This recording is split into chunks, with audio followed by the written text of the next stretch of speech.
Title: The Stop That Changed Everything. It was just past noon on a hot Tuesday in Atlanta. Officer Darren Cole, a veteran on the force, was driving his cruiser through a quiet neighborhood when he spotted a black man in a tailored Navy suit stepping out of a luxury car. The man, calm and composed, walked confidently toward a government building. Darren narrowed his eyes. "Too nice of a car for this area," Darren muttered under his breath. He flicked on his lights and pulled over. He stepped out and barked, "Hey, sir, can I talk to you for a minute?"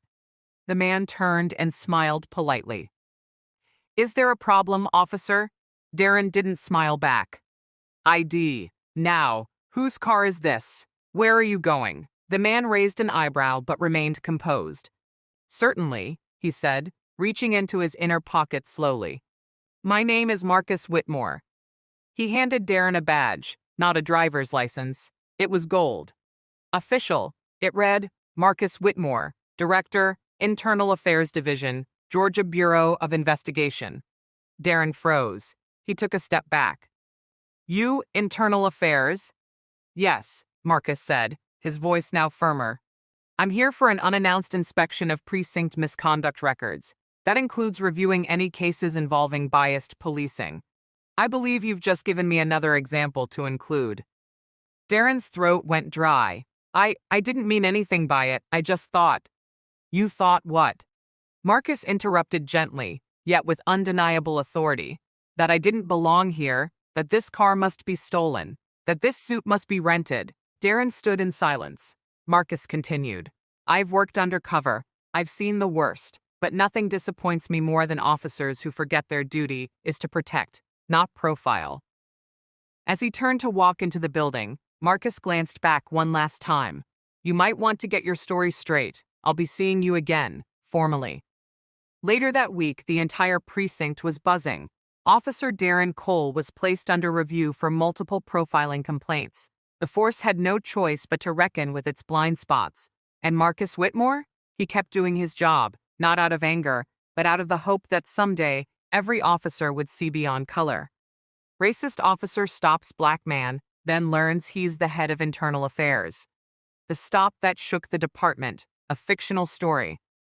It was a humid Thursday afternoon in downtown Charlotte, North Carolina. The sun hung heavily over the streets, casting long shadows of the city skyline. Officer Jonathan Reeds, a man in his mid-40s with over 2 decades on the force, leaned back in his patrol car, sipping lukewarm coffee and scanning the streets. Reeds was known in the department for his sharp instincts, though some quietly whispered that his instincts seemed to disproportionately focus on young black men in good cars.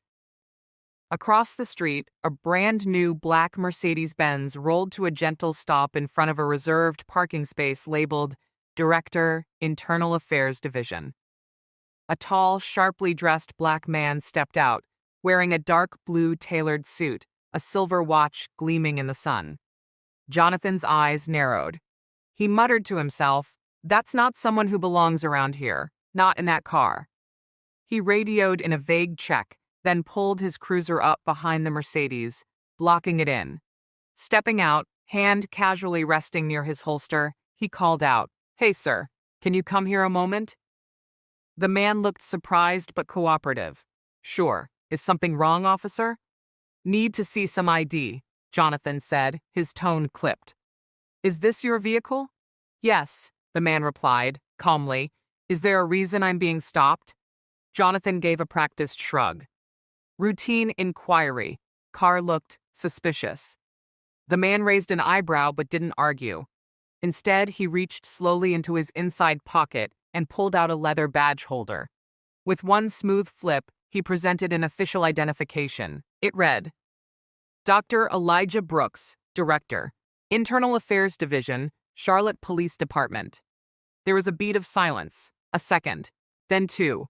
Jonathan's jaw clenched slightly. Elijah's voice didn't change, but there was unmistakable steel behind his words now.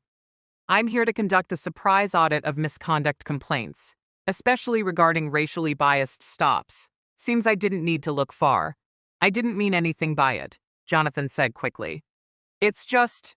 We've had a lot of stolen cars lately. I was just being careful.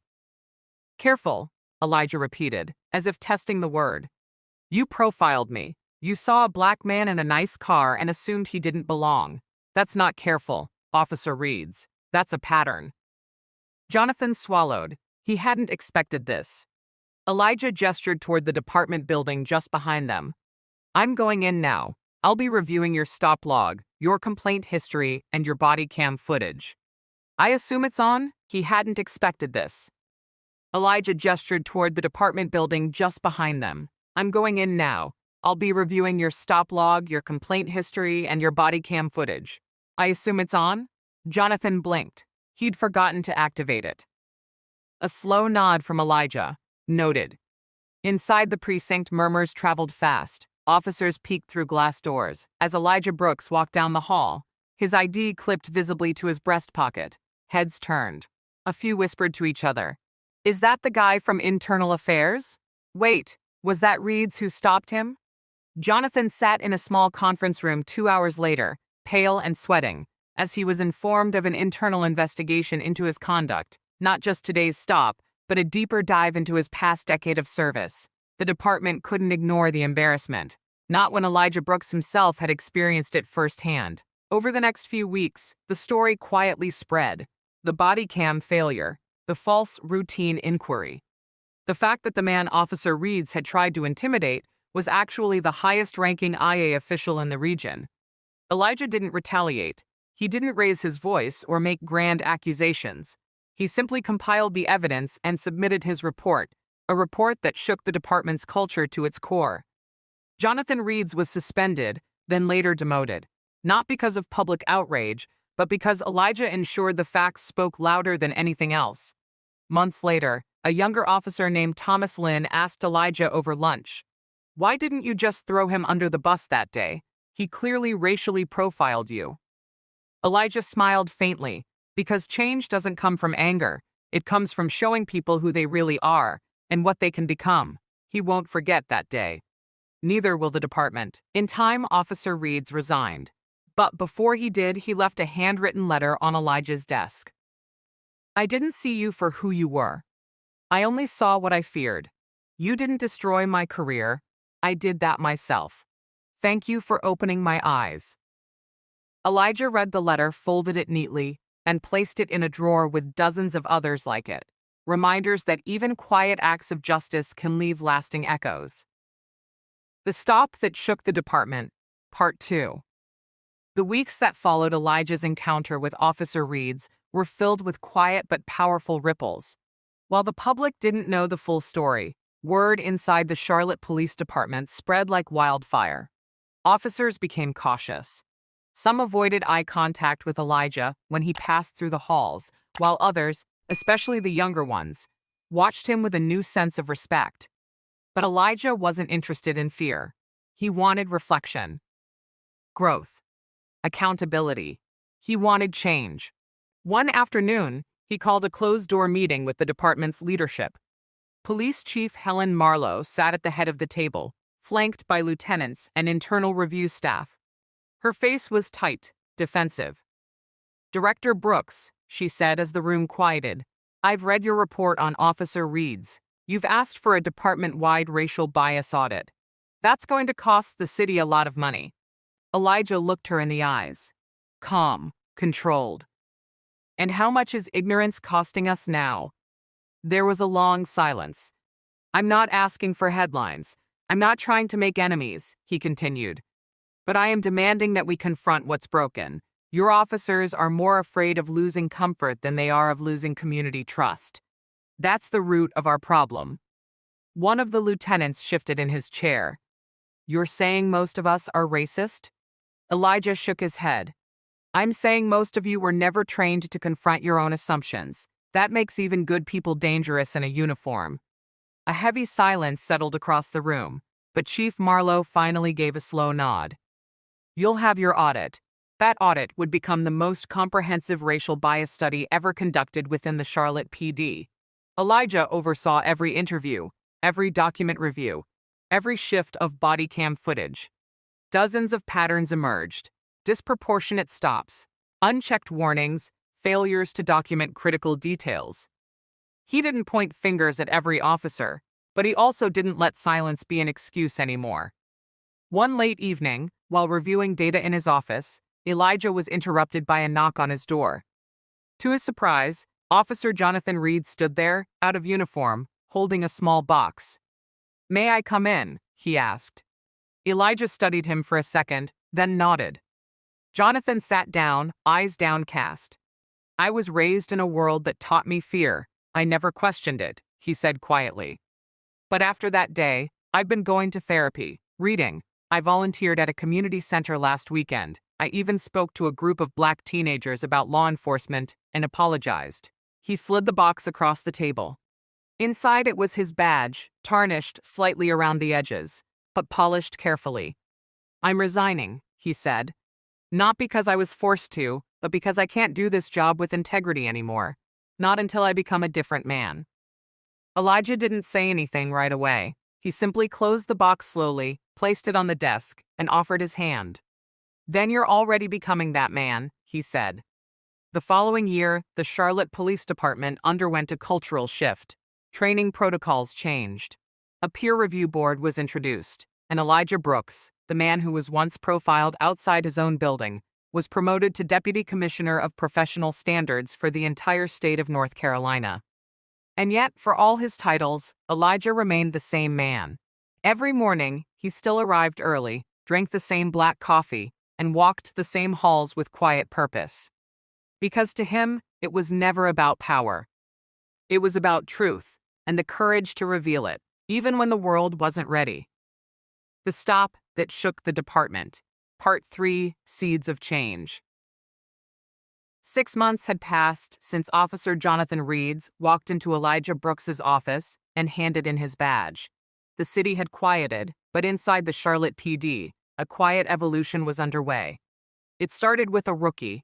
His name was Officer Miguel Carter, 26 years old, fresh out of academy, mixed race, Puerto Rican mother, African-American father, first in his family to join law enforcement. Miguel had grown up hearing both sides, respect the badge, but never trust it fully. Now, as a new officer, he wore that badge every day, and the weight of it grew heavier with every shift.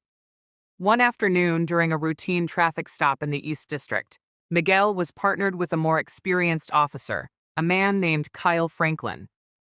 Blonde, loud, confident. The type who joked about they pulled over a car with 2 black teenagers inside. Miguel noticed right away. There was no real reason for the stop. The plates were clean, no broken taillights, just kids with music playing a little too loud. Kyle leaned into the window with mock politeness. "What are you two doing in this part of town? This isn't exactly your neighborhood, is it?"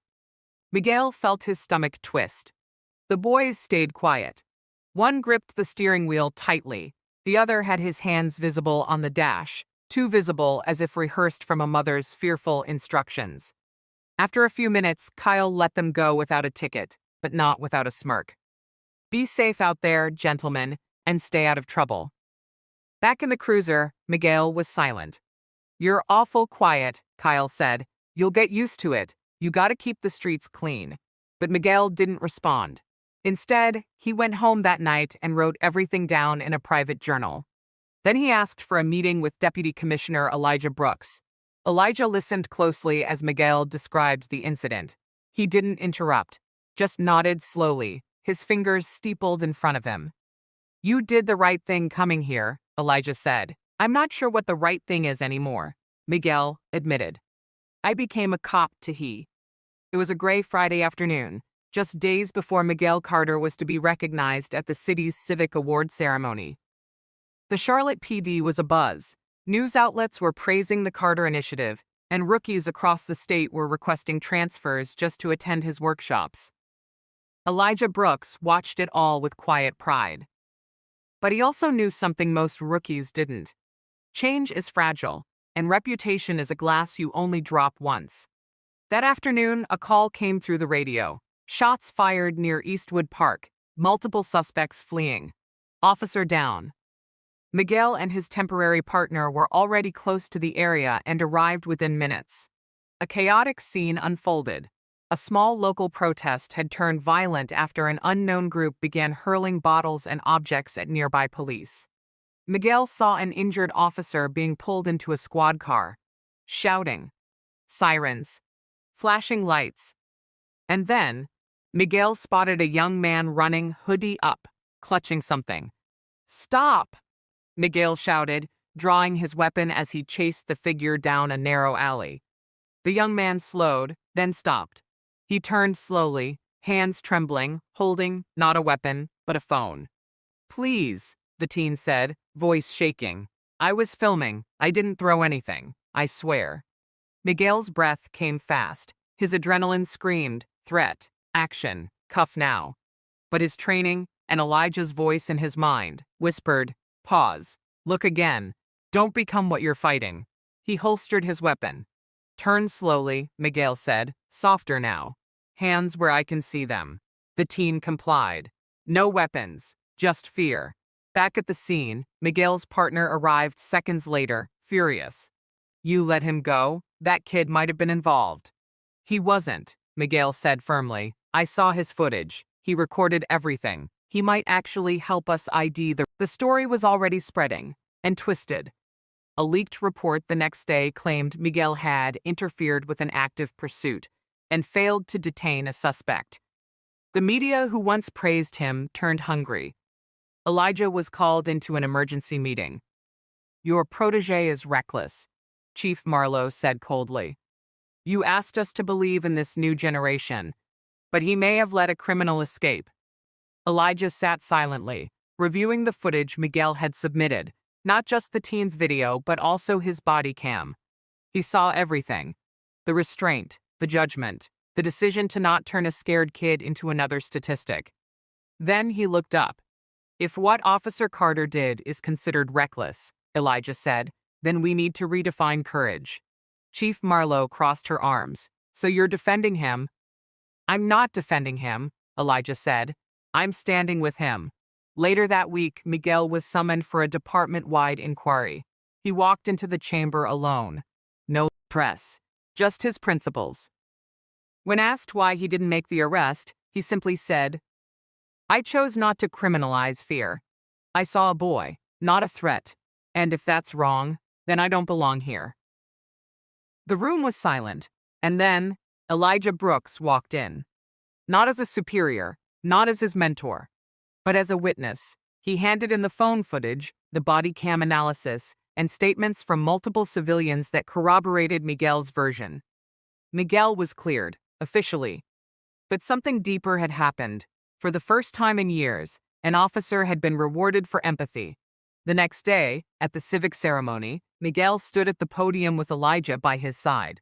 The mayor placed a medallion around his neck, and the crowd applauded. But when Miguel looked out into the audience, he didn't see the lights or the press.